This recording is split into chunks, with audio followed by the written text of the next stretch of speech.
मुंबई शहर के छोटे से नगर में विजय अपने परिवार के साथ रहता था। विजय की पत्नी का नाम सुमन था और वह नवविवाहित जोड़ा था। क्योंकि विजय की शादी अभी अभी हुई थी तो वो अपनी शादी से बहुत ज़्यादा खुश था। वो अपनी पत्नी सुमन को अक्सर घुमाने ले जाया करता था और उसके साथ समय बिताया करता था। विजय और सुमन एक साथ रहकर बहुत खुश थे। एक समय आता है जब सुमन गर्भवती हो जाती है, परंतु सुमन अपना ठीक तरह से ध्यान नहीं रख पाती थी, जिस वजह से उसे काफ़ी परेशानियां होती थी। वो अक्सर बीमार रहती थी। विजय अपने काम पर चला जाता था। विजय के बाद सुमन को देखने वाला कोई नहीं था, इसलिए विजय अपनी माँ को गांव से अपने घर ले आता है। अब विजय की माँ सुमन का ध्यान रखती है। घर में खुशियों का माहौल था, सभी लोग बहुत खुश थे। इसी तरह कुछ समय बीत जाता है और अब एक दिन सुमन को बहुत ज़्यादा तकलीफ होती है। तभी उसकी सास उसे अस्पताल में भर्ती कर देती है। उसके बाद विजय को फ़ोन कर देती है।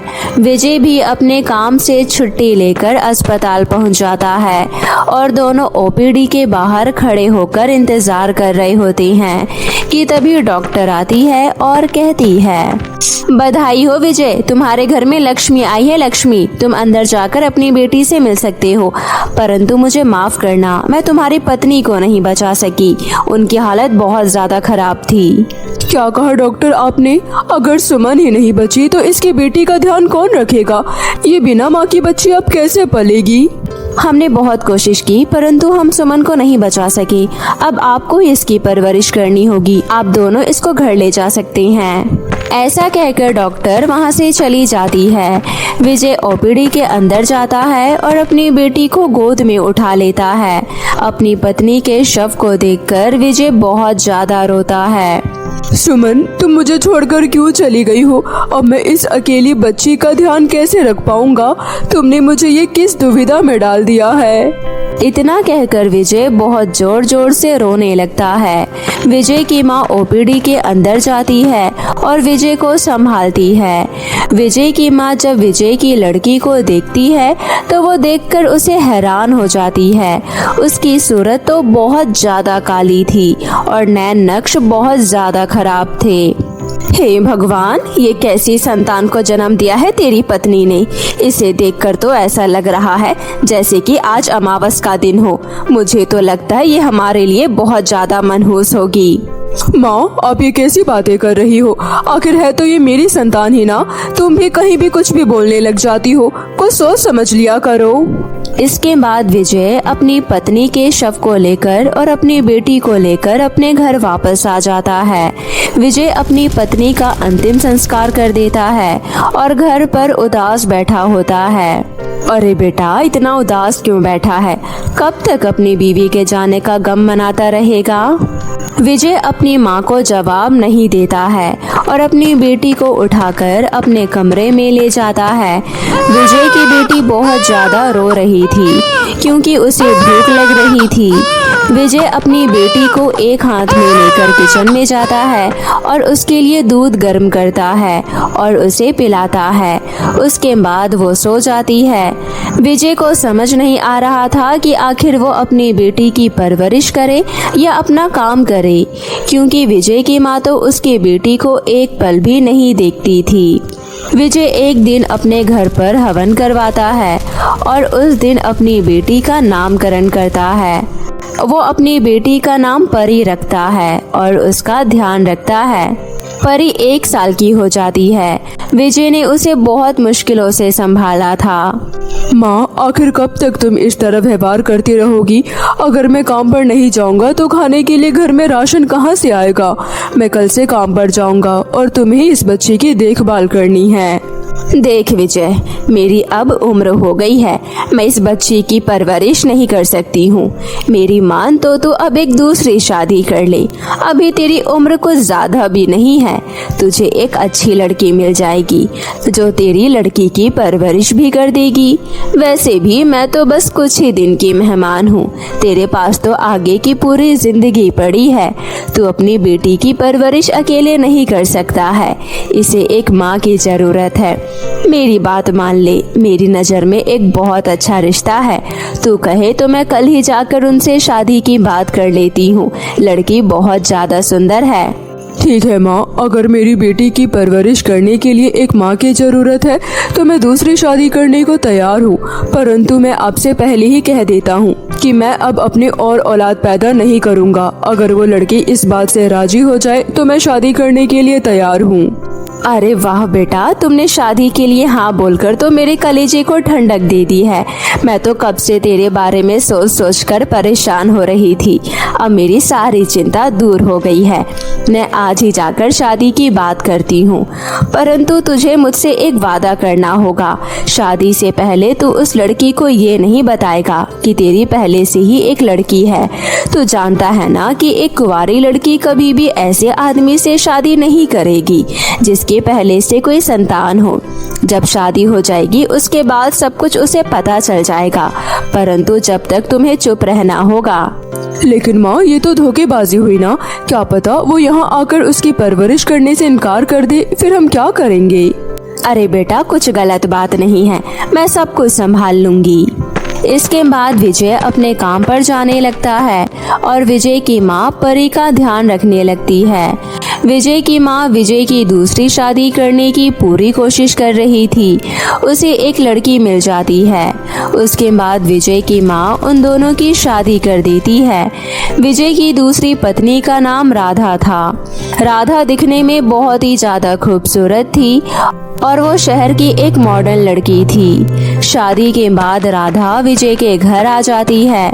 विजय की माँ दोनों का स्वागत करती है। तभी राधा पूरे घर को देखने के लिए इधर उधर घूमने लगती है। तभी राधा परी के कमरे में जाती है और परी को देखकर हैरान हो जाती है। माँ, ये कौन है? अरे बेटी ये एक लड़की है जो विजय को एक मंदिर के बाहर मिली थी। विजय बहुत दयालु किस्म का इंसान है, इसलिए उसे ये सब देखा नहीं गया और वो इस लड़की को उठाकर घर ले आया। ओह माय गॉड माँ, इसकी हालत तो देखो कितनी बुरी है, कितनी बदसूरत दिख रही है ये। मुझे तो लग रहा है विजय के व्यापार में नाकामयाबी के पीछे इसी का हाथ है। हमें इसे घर से बाहर निकाल देना चाहिए। तभी माँ राधा के कान में कहती है, अरे बेटी, विजय इससे बहुत प्रेम करता है। हमें इसे घर से बाहर निकालने के लिए कुछ तरकीब निकालनी होगी, तभी कुछ हो सकता है। अब दोनों सास बहू कानाफूसी करती हैं और राधा जाकर अपने कमरे में सो जाती है। अगले दिन विजय अपने काम पर चला जाता है और राधा माँ के बताए अनुसार परी को वापस मंदिर की ओर छोड़कर आ जाती है और उसके बाद घर पर आकर पार्टी करने लगती है। शाम को जब विजय अपने काम से वापस आता है तो वो परी को इधर उधर ढूंढने लगता है, परंतु उसे परी कहीं नजर नहीं आती है। विजय राधा को आवाज देता है, राधा राधा, जल्दी इधर आओ। क्या हुआ विजय, तुम इस तरह चिल्ला क्यों रहे हो? चिल्लाऊं नहीं तो और क्या करूं? पूरे घर में ढूंढ लिया, मुझे परी कहीं नजर नहीं आ रही है। कहाँ है परी?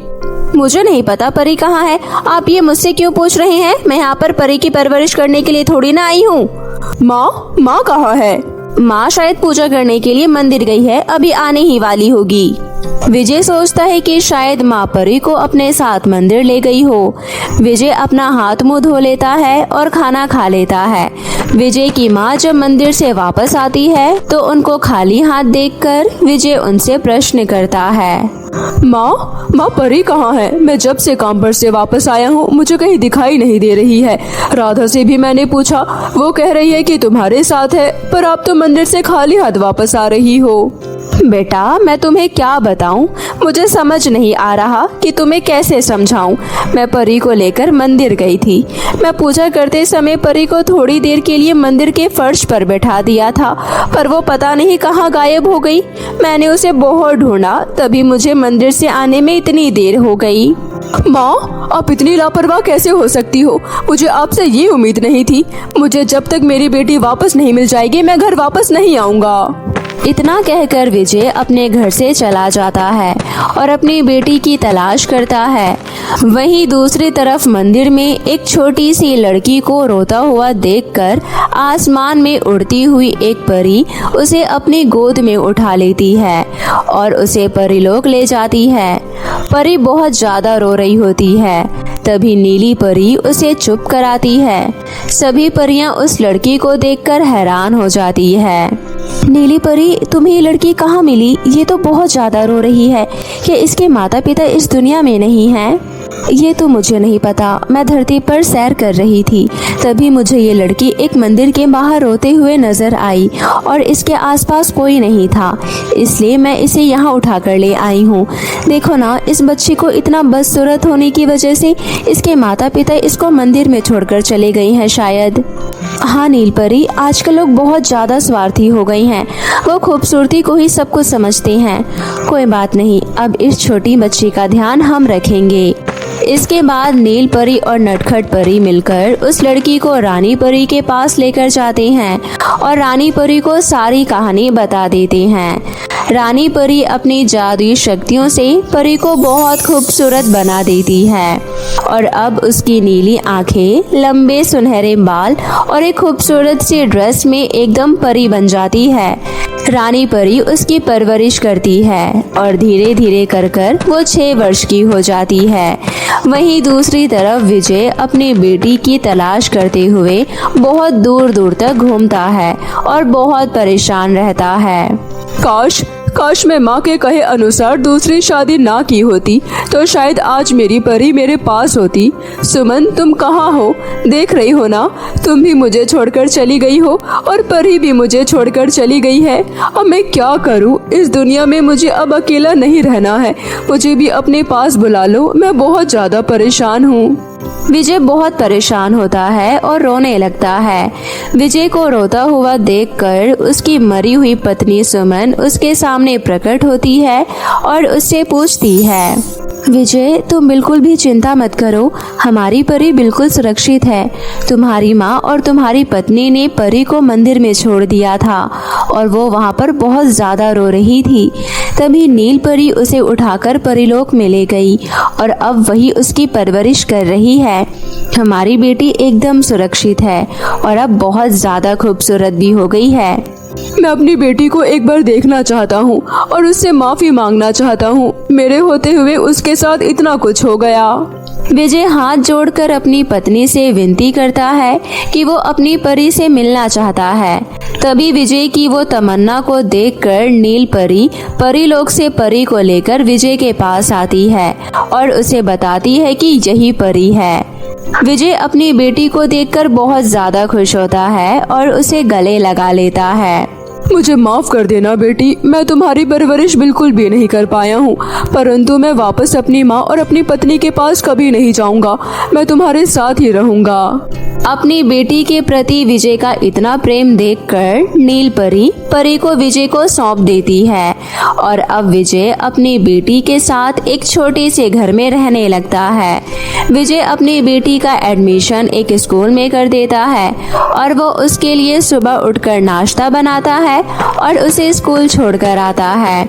उसके बाद अपने ऑफिस चला जाता है। इस तरह विजय अपनी बेटी का अब बहुत अच्छे से ध्यान रखता है और विजय की बेटी बहुत बड़ी हो जाती है। बड़ी होने के बाद परी अपने पापा का बहुत ध्यान रखती है, उन्हें समय पर दवाई देती है और दोनों एक साथ खुशी खुशी रहती हैं। कानपुर नामक गांव में रजनी अपनी बेटी ज्योति के साथ रहती थी। रजनी बहुत ही गरीब थी, इसलिए वो अपनी बेटी की पढ़ाई लिखाई और 2 वक्त की रोटी के लिए कपड़े की दुकान पर साफ सफाई का काम किया करती थी। ज्योति पढ़ाई लिखाई में बहुत अच्छी थी। और ज्योति ने अपने गांव में 12वीं में टॉप किया था, इसलिए उसे स्कूल की तरफ से एक स्कॉलरशिप मिली थी, जिसकी वजह से उसका एक बड़े कॉलेज में एडमिशन हो जाता है। ज्योति गरीब थी, इसलिए उसके पास कॉलेज में पहनने के लिए ना अच्छे कपड़े होते हैं और ना ही अच्छे जूते चप्पल, जिसकी वजह से कॉलेज की सभी लड़कियां उसे देख करके हंसती थी। उसकी क्लास में नैना नाम की एक लड़की थी, जिसे अपनी अमीरी पर बहुत घमंड था। नैना अपने दोस्तों से बात करते हुए बोलती है, दोस्तों, कल मेरी मम्मी का बर्थडे है और मेरी मम्मी की बर्थडे पार्टी हम बहुत अच्छे से सेलिब्रेट करने वाले हैं, इसलिए तुम सभी मेरी मम्मी की बर्थडे पार्टी में जरूर आना। नैना की बात सुनकर उसकी एक सहेली कहती है, ठीक है नैना, हम कल तुम्हारी मम्मी के बर्थडे पार्टी में जरूर आएंगे। पता है दोस्तों, मेरे पापा मम्मी के बर्थडे पर बहुत बड़ा केक लेकर आते हैं। तुम लोगों ने इतना बड़ा केक कभी देखा भी नहीं होगा, इसलिए तुम सभी उस केक को देखने जरूर आना। अच्छा, ऐसी बात है क्या? तो तुम अपनी क्लास की सबसे गरीब लड़की ज्योति को भी अपनी मम्मी के बर्थडे पार्टी में क्यों नहीं बुलाती? ये सही समय है उस गरीब का मजाक उड़ाने का। उसकी बात सुनकर नैना कहती है, हाँ, तुम बिल्कुल सही कह रही हो, चलो चलते हैं उस गरीब के पास। इतना बोलने के बाद नैना अपने दोस्तों के साथ ज्योति के पास जाती है। ज्योति, तुम्हारा बर्थडे तो कभी सेलिब्रेट होता नहीं होगा, तुम गरीब हो ना, परंतु तुम मेरी मम्मी के बर्थडे में जरूर आना, इसी बहाने तुम्हें केक खाने को भी मिल जाएगा। तुम आओगे ना मेरी मम्मी के बर्थडे में? इसके बाद नैना के सभी दोस्त ज्योति पर हंसने लगती है। ज्योति सोचती है, मैंने कभी केक तो देखा नहीं है और न कभी जिंदगी में खाया है, ये अच्छा मौका है कि मैं केक खा पाऊंगी। हाँ नैना, मैं तुम्हारी मम्मी के बर्थडे में जरूर आऊंगी। और अगले दिन ज्योति तैयार होकर नैना की मम्मी के बर्थडे में पहुंच जाती है। इतनी बड़ी पार्टी देख ज्योति हैरानी से बोलती है, अरे वाह, इतनी बड़ी और सुंदर पार्टी, ऐसी पार्टी तो मैंने आज तक नहीं देखी। तभी वहाँ पर नैना आती है और बोलती है, अरे आ गई ज्योति तू, ये कैसे पुराने कपड़े पहन कर आई है? चलो खैर छोड़ो, अब आ गई हो तो खाना खा कर ही जाइयो। इतना बोलकर नैना चली जाती है। थोड़ी देर बाद नैना की मम्मी का बर्थडे केक काट कर सेलिब्रेट करती हैं। फिर नैना केक का एक पीस लेकर ज्योति के पास जाती है और बोलती है, ये लो ज्योति, केक खा। ज्योति केक लेने के लिए जैसे ही हाथ आगे बढ़ाती है, नैना जानबूझकर केक जमीन पर गिरा देती है। उप्स, ये केक तो जमीन पर गिर गया और अब सारा केक भी खत्म हो गया। तुम एक काम करो ज्योति, जमीन पर गिरा हुआ केक ही उठा लो और ऊपर ऊपर से खा लेना। ऐसा बोलकर नैना की दोस्त और नैना सभी ज्योति पर हंसने लगती हैं। तुमने मेरा मजाक उड़ाने के लिए मुझे यहाँ बुलाया था क्या नैना? मैं तो तुझे तेरी औकात याद दिला रही हूँ। ज्योति को नैना की बात सुनकर के बहुत ज्यादा बुरा लगता है और वो रोते रोते घर जाने की बजाय बगीचे की ओर चली जाती है और कुर्सी पर बैठ करके ज्योति रोते हुए बोलती है, नैना की मम्मी का बर्थडे केक दिखने में कितना स्वादिष्ट था। मैंने तो आज तक कभी केक नहीं खाया है। मेरी मम्मी का भी जन्मदिन आने वाला है, मैं भी उनका बर्थडे सेलिब्रेट करना चाहती हूँ। उन्होंने बचपन से मेरे लिए कितना कुछ किया है, पर मैंने आज तक उनके लिए कभी कुछ नहीं किया। वो मेरी वजह से अपने कोई भी शौक पूरे नहीं कर पाती है। ज्योति रो रही होती है, तभी उसे दूर से एक रोने की आवाज आती है। रोने की आवाज सुनकर ज्योति उस आवाज की तरफ जाती है। वहाँ जाकर वो देखती है कि एक परी पेड़ से उल्टी लटकी हुई है और मदद के लिए पुकार लगा रही है। अरे, आप तो परी है ना? आपको ऐसे पेड़ पर उल्टा किसने लटका दिया? अभी ये सब बताने का समय नहीं है, तुम जल्दी से मुझे खोल दो, वरना वो दुष्ट जादूगरनी फिर से आ जाएगी। ये सुनकर ज्योति बिना समय गवाए परी को जल्दी से आजाद करती है। तुम्हारा धन्यवाद बेटा, जो तुमने मेरी जान बचाई, पर मैं अब परीलोक वापस कैसे जाऊं? क्यों परी जी, आप ऐसा क्यों बोल रही हैं? जादूगरनी के पास मेरी जादुई छड़ी है, इसलिए अब मैं सिर्फ एक ही रास्ते से घर वापस जा सकती हूँ। वो कैसे परी? सुनो, बादलों में एक जादुई विशाल केक घर है, तुम्हें उस जादुई विशाल केक घर तक पहुँचना होगा। उसी घर के अंदर मेरी दूसरी जादुई छड़ी है। अगर वो मुझे मिल जाएगी तो मैं वापस परीलोक पहुंच सकती हूँ। परी, मैं आपकी मदद करना चाहती हूँ, लेकिन मैं बादलों में जादुई विशाल के घर में कैसे जाऊंगी? तुम्हारा बहुत बहुत शुक्रिया जो तुम मेरी मदद करना चाहती हो। मैं तुम्हें बादलों के पास जाने का रास्ता बताती हूँ। ये कहते हुए परी चुटकी बजाती है। तभी वहाँ देखते ही देखते सीढ़ियाँ प्रकट हो जाती है, जो कि वो सीढ़ी बादलों की ओर जाती है। ये सब देख करके ज्योति चौंक जाती है। ये सीढ़ियाँ बादलों की ओर जाएंगी। तुम जाओ, मैं यहाँ तुम्हारा इंतजार कर रही हूँ। परी के इतना बोलने के बाद ज्योति सीढ़ियों पर चढ़ने लगती है। वो थोड़ी दूर सीढ़ियों पर चलती है तो उसे एक बूढ़ी अम्मा सीढ़ियों पर बैठी भूखी प्यासी मिलती है। बेटा, मुझे बहुत प्यास लगी है। क्या तुम मुझे पास के नदी से थोड़ा पानी लाकर दे सकती हो? हाँ अम्मा जी, आप मुझे नदी का रास्ता बताइए, मैं आपको पानी लाकर दे देती हूँ। बूढ़ी अम्मा ज्योति को नदी का रास्ता बताती है, जिसके बाद ज्योति बूढ़ी अम्मा को उस नदी से पानी ला करके दे देती है। ज्योति फिर से सीढ़ियों के ऊपर चढ़ना शुरू कर देती है।